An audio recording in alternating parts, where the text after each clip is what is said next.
Happy Wednesday, and welcome to Red Sox Weekly on BostonSportsRadio.net. I'm Ashish Sharma with Brian Roach, and got a lot to talk about, as usual. The Red Sox, Brian, just got home from the six-game road trip. It was a West Coast swing where they went to San Francisco, beat the Giants, went down to the Dodgers, and took 2 out of 3 there, come back with a 4-2 record.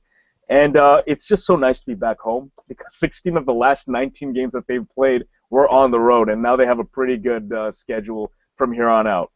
Yeah, I mean, they went 10-9 in those games. It was a tough stretch. They started on the with a 1-game lead. They ended the road trip with a 1-game lead. The Royals helped out Monday night when the Sox had an off day and beat them 11-1. So they had a 1.5-game lead heading into last night. Right, and the 1.5-game lead now, obviously a 2.5-game lead with the Rays losing some ground with some losses combined with some Red Sox wins. I think the biggest thing that I noticed on this road trip that West Coast was the pitching.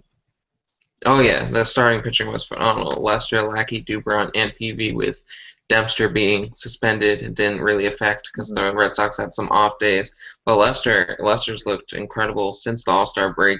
He's 4-1, 2.31 ERA over this West Coast trip. He was 2-0 with a .59 ERA, and his leadership on the mound has been phenomenal. Cameras caught him mouthing, "I'm finishing this game," multiple times to Farrell when he was walking off the mound during that first game. Sure, he didn't actually finish the game because he had let 2 base runners on, but he was already at 102 pitches, entering that inning. So yeah, and on top of that, John Lackey took a tough luck loss against the Dodgers. He was outstanding and has been outstanding for a long time. He allowed 2 runs in 8 innings, allowed 3 total base runners. But in addition to that, Felix Dubron on the road trip, he got a win, allowed 1 earned run in 8 innings. And Jake Peavy, fantastic against the Dodgers, a complete game victory. It's great to see that all the pitchers are starting to click. Buchholz is expected to be back September 10th when the Red Sox are at Tampa Bay, because he's going to need 1 more rehab outing after the one on Friday. So, I mean, it's going to be interesting to see just how the rotation will pan out. Dempster will likely be the one to be added to the bullpen. He's had the most experience there, and he's actually closed in the past, so maybe a good setup man. They need a righty out of the pen. So I think going down the stretch and into the playoffs, bullpen depth is so underrated. You need guys that can come in tight situations, get you out of jams, and it's just good to have that flexibility, especially in the postseason where your rotation shortens and you send a lot of your starters out to the bullpen. Getting Dempster a little bit of that early, I think, can only do good for this team. Yeah. So staying with the Dodgers series, and I want to talk about Johnny Gomes, who had a very interesting game, and I believe it was the first game against the Dodgers. Or actually, I'm sorry, the second game. Right? So Johnny Gomes crushed a first-pitch home run off Hee-Yan-Jin Ryu after he dropped a hint to Mike Napoli, who was in the on-deck circle. He probably caught something that Ryu was doing, said it to Mike Napoli. Nap goes up, gets an RBI single, and then what does Gomes do? He comes up, and he hits a first-pitch bomb into left center field. And right then and there, I was like, okay, he clearly saw something. Yeah, I mean, that gave the Red Sox the 4-0 lead, and they eventually won 4-2. Lester pitched that game, was brilliant. He didn't want to be taken out in the 8th inning, but you can't stretch your starters too far. So Gomes has been a great part of this clubhouse atmosphere, just the winning environment, along with Victorino, Pedroia as always, and PV has added a different element, like his assertiveness on the mound. He got mad about what happened. We'll talk about this later, but we'll talk about what happened in San Francisco when he got taken out. So I think a lot of these additions have been absolutely fantastic. And sticking with Gomes, I don't know. I don't think it's one thing that you can talk about Johnny Gomes and say he's excelled at that. It's been everything. It's the leadership, the clubhouse mentality, the clutch hitting. He's just been doing it all, and I think that's really a big reason between this team having a first-place division lead and maybe being a third-place team. Because if you look at the way they finished last year, I mean, aside from these additions, it's pretty much the same team as last year, except for Mike Napoli, Johnny Gomes, and Shane Victorino, and a couple pitching acquisitions like Jake Peavy and Ryan Dempster. It's really been the clubhouse mentality that has kept these guys together, that has made them win a lot of baseball games, and hopefully they don't have a collapse like they did in 2011. I think they clearly have what it takes to get into the playoffs and make a deep run. I mean, heart's not like everything, but heart is a big thing for this team. They want to outplay the team that's on the opposing side of the field every night, and they almost do it. They do it 60% of the time. So. Yeah, and when you look back at last year and how tumultuous a season it was under Bobby Valentine in 2012, you can't help but kind of reflect on that, especially after this series against the Dodgers. It was pretty much a year to the day that the trade happened, where the Red Sox sent Josh Beckett, Adrian Gonzalez, Nick Punto, and Carl Crawford to the Dodgers for Alan Webster and Ruby De La Rosa. And revisiting that, I think it was actually a win-win for both teams. Like, as I mentioned, the Sox dumped all those guys in salary. It was like $250, $260 million in salaries. They got De La Rosa and Webster, who I think will be good players, good pitchers down the road once they get more experience. And the Dodgers actually get production out of those players. I mean, Adrian Gonzalez is hitting. Carl Crawford's been Carl Crawford again. Nick Punto's been a valuable utility guy. Josh Beckett was kind of okay, but it seemed like it worked out for both teams. Yeah, I think the Red Sox came out more of a winner only because, freeing up all that money made it possible to sign guys that want to win, like Victorino, Napoli, and Johnny Gomes. It was just, I mean, the Red Sox also, I expected them just to, trade all their players and get nothing back, nothing of high value, but they got James Loney, who's doing good with the Rays right now, but he has 10 home runs this year. With Webster and De La Rosa, you got some young talent who will eventually find their way into this rotation, and maybe some long relief bullpen, but they're slated as starters right now, and who will probably replace Dempster, PV, once PV's gone. Oh, I agree. PV, again, under contract for an additional year, so the Red Sox do have flexibility in that sense. But, I think, as you mentioned, Brian, the Red Sox, certainly, if you had to pick one team that came out on top more than the other, it would be the Red Sox. Obviously, a lot of these guys are going to be in uniform for the Dodgers for a long time. Carl Crawford and Adrian Gonzalez still have a lot of years, a lot of money left on there. So, a 1 year into this contract for the Dodgers for these guys, it's really hard to say that it was an even split, a win-win. I mean, who knows? Maybe 3 years from now, Carl Crawford gets hurt again, misses a lot of time. Adrian Gonzalez, maybe he loses a little bit of his production. Remember, when he got traded over there, he didn't have the greatest numbers at Dodger Stadium. And this year it's been good, but who knows? Things can change. So I want to backtrack now, Brian, and go back to the San Francisco series where the road trip started. The Red Sox took 2 out of 3. But there was a little bit of, was it the first game or the middle game? I can't remember which one it was, but there was a little bit of drama in terms of how Farrell mismanaged the bullpen. I think it was actually the first 2 games. Yeah, the first game, he, I don't know, Lester was pitching brilliant, wanted to stay out for the 9th, and then he has Workman throwing in the bullpen when the Red Sox were 5-0. I don't see why you wouldn't use one of your guys who's a little shaky, like Villarreal or Franklin Morales, who were both used in the second game, which was a closer game. So I don't see why. I mean, it's his first real pennant race, so there's going to be some leeway for Farrell, but he's got to make sure to manage his bullpen better, especially in that second game. Bases loaded, 2 outs. You need to bring in your closer there. I know he wanted to bring save his closer for a save situation, but that you can't have a save situation if you're going to lose the game, especially with Villarreal, who now has a 7.40 walks per 9 innings. Right. So. Right, yeah, no, that was just one of those head scratchers that he brought in Villarreal, who you just mentioned has control issues with the bases loaded, against Marco Scuro, who has a pretty good career with the bases loaded. Yeah. His numbers were outstanding, and he got walked on 4 pitches by Villarreal. Yeah, one was a strike, but... Yeah, the last one was a strike, the ball 4, and Villarreal, after he threw it, kind of threw up his hands, and he was like, where was that? Like, I Hmm. understand that I'm missing the zone, but that was clearly a strike. And the Red Yeah. Sox ended up losing the game on it, and I think that's the most anticlimactic way to lose a game for both sides. I mean, like, a walk-off walk. So, it was just one of those things, but luckily it didn't uh, kind of affect them for the rest of the road trip. They were still able to win that series and go into LA and take 2 out of 3 from a very hot Dodgers team. This is a team Yeah, I that's mean won a ton of games. they didn't face Kershaw or Greinke, so it's kind of like wishy-washy on like how they'll actually do against them. But I mean, it was a good series win. The Dodgers had all the momentum. Nolasco was pitching great. Hmm. Capuano was pitching great.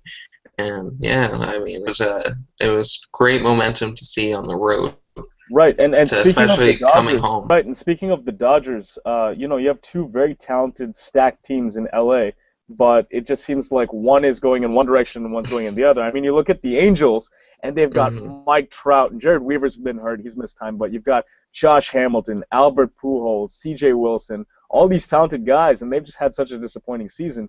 And then the Dodgers kind of got off to a disappointing start, but they've turned it around with Puig and Clayton Kershaw is their pitcher, who's a Cy Young Triple Yeah. Crown guy from a year ago. Andre Ethier, Matt Kemp, who's kind of had an up and down season, but so many talented guys that this is like literally an all-star team they got out there for the Dodgers, and I wouldn't be surprised to see them go to the World Series. It's going to be tough to get past the Cardinals, who like have like two of the top five hitters and with runners at scoring position, and Alan Craig and Yadier Molina. So Mhm. Right. Yeah, it's shaping up to be a good pennant race both in the American League and the National League, and should be an interesting stretch here as we enter September. Let's move on mm, to last night's game. Red Sox finally come home, have a huge win against the Baltimore Orioles at Fenway, and Shane Victorino had a career night. He went 3 for 3 with 2 home runs and 7 RBI. I don't think he's going to be forgetting that night anytime soon. no, I mean it was a great night to have his 100th career home run. But yeah, career high in RBI. It was his second career multi-home run game. But think about this. He's been hitting from the right side this whole time. He's supposed to be a switch hitter. Mhm. And I mean, tonight was a lefty, so I mean, last night it was a lefty on the mound. But Right. he's been solid from the right side of the plate with that hamstring issue because it feels better to swing from the right side of the plate. And he's been hot of late. I would say keep swinging righty all the rest of the year if these are the numbers you'll produce. Right, exactly. And he wasn't the only one who had a big night. Dustin Pedroia, Mike Napoli, and Johnny Gomes all combined to go 5 for 15 with 5 RBI, and Johnny Gomes almost hit a grand slam to straightaway center too. Yeah, he just missed it. It looked like it was going to go out, but he hit it off the part of the where the Green Monster meets the bleachers, and there's only one way to get a home run right there is if you hit a moonshot.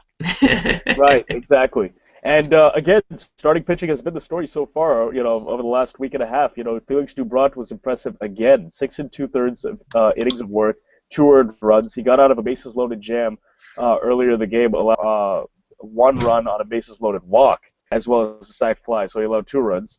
But he retired 13 of his final 16 with 7 strikeouts. Yeah, he was phenomenal. He was peppering the strike zone. That one bad inning cost him. It looked like it might have been a lot worse. He allowed the 2 runs. The Baltimore Orioles had the 2-1 lead, but then the next inning, Victorino had that home run, 3-2 lead, and the Red Sox never looked back. The bullpen was great. Drake Britton looked good, and for the eighth and the ninth innings, Thornton had his first appearance. I believe his first appearance since being activated. So. Hmm. Now, I want to talk about this trade that just went down yesterday. The Red Sox acquired Quentin Berry for Clayton Mortensen. It's a minor league deal. Both guys, well, Clayton Mortensen did play at the major league level this year, but Quentin Berry did not.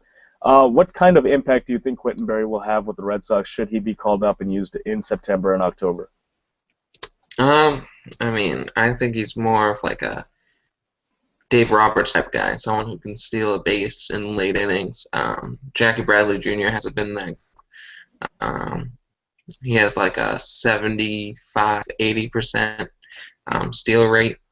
Hmm. So I don't think they'll use him and as a big of a role as they'll use Quentin. I mean, Mortensen was good, but there's now a surplus of outfielders, but none of them were really speedy. Like, you don't consider Nava or Mike Carp that fast. So, Right, but right. Quentin Berry is a proven like base threat. So, Right, right. No, and also again, it's important to note that he was acquired before August 31st, so he is eligible to join the postseason roster should the Red Sox decide to use him. And it always helps to have a speedy guy on the bench, especially with a team, as you mentioned, full of guys like Mike Napoli and Johnny Gomes and some of these bigger guys that can really crush the ball but aren't really that great on the base paths. So, yeah. in close games, late in games, that could be a very important thing to have Quentin Berry on the base paths. So, the Red Sox, as I mentioned, are back home. They have a lot of games left now at home. 17 of the next 29 will be at Fenway Park. And the Rays, on the other hand, actually have 13 home games compared to 19 on the road. So this is good. The Red Sox should take advantage. They've been a good home team all year. As we mentioned, they've had 11 walk-offs. So hopefully this continues. And Mike Napoli, as we've talked about, was struggling for a long time, but he's starting to find his stroke, and hopefully he can keep that going. Yeah, he's hitting .333 with 3 home runs and 7 RBI over his last 7 games played. He's missed some time with plantar fasciitis. Maybe it was affecting him more than like people realize, and he was just fighting through it, and that's why he was striking out like every single time at the plate. Yeah. But no, last night he had an absolute bomb onto the roof of the Lansdowne Street garage last night. So that was a shot. Yeah. Crushed yeah, it. he knew it too. He just like sat there and was just like, all right. Admired it. Yeah, like David Ortiz trot. If Cody Ross that, he would have flipped his bat so high. But yeah, no, like Mike Napoli has been phenomenal since coming back from that 1 week that he had off his little 1 week vacation. 333, 3 homers, 7 RBI over his last 7 games. And he's a guy that they're going to need to get going. Like we talked about in the last show, he's had big Septembers. And if he can be the guy that we had in April and May, that's going to go a long way to pushing this team to, the ALCS and possibly the World Series if they can continue to stay hot like this. yeah, and especially when you have guys like Victorino also getting on. Ortiz has kind of cooled off a bit. You need guys to step up. Bogart's like he hasn't really played much, but if he gets hot, like that will add some fire into this team. Dustin Pedroia is starting to get hot. Has 2 or more hits in 4 of his last 5 games, 11 for 20, hitting .550 over that stretch with 6 doubles and 4 RBI. So, when a lot of these guys start to get hot, it gives other guys like Ortiz, Jacoby Ellsbury time to relax, so that they can get hot also at some point. Right, yeah, no, and Ellsbury obviously going through a little bit of a cool stretch. I believe he was 1 for 9 on the road trip. Yeah. We need to get him going because even if he's not the Jacoby Ellsbury from 2011 who's hitting 32 home runs and driving in 101, 102 RBI, if he could just be the Ellsbury of old, from since 2007, the guy that's just getting on base, wreaking havoc on the base path, stealing a lot of bases, getting in the mind of the pitcher. That's the guy that really, to me, is more valuable than the guy that's hitting 32 home runs. We don't need another guy to hit that many home runs. I mean, we have guys like that. We need a guy that's going to do what he used to do, where he just get on base, steal bases, give you a stolen base in a key situation in a one-run game, stuff like that. So, I'm hoping that, and again, he's a guy that can turn it on like that, just like Dustin Pedroia. So if he can get hot, watch out, Major League Pitching, because Jacoby Ellsbury can really do some damage. Okay, so the Red Sox go again tonight for the middle game against the Orioles, another big one. If they can take a sweep, that would be, or get the sweep rather, that would be fantastic. But let's focus on game number 2 before we start talking about breaking out the brooms. It'll be John Lackey versus Bud Norris, and the Rays have, again, as we mentioned, been losing some ground. They lost last night, didn't they? Yeah, Fernando Rodney blew a save. And Eric Ibar drove in 4 of the runs for the Angels. So the Angels are helping out the Red Sox, even though the Angels are sort of out of it. They still have like a tiny chance, but like it's very slim. But yeah, Right. so the Red Sox are now 2.5 games up with 29 games to go for the Red Sox, 32 for the Rays. So.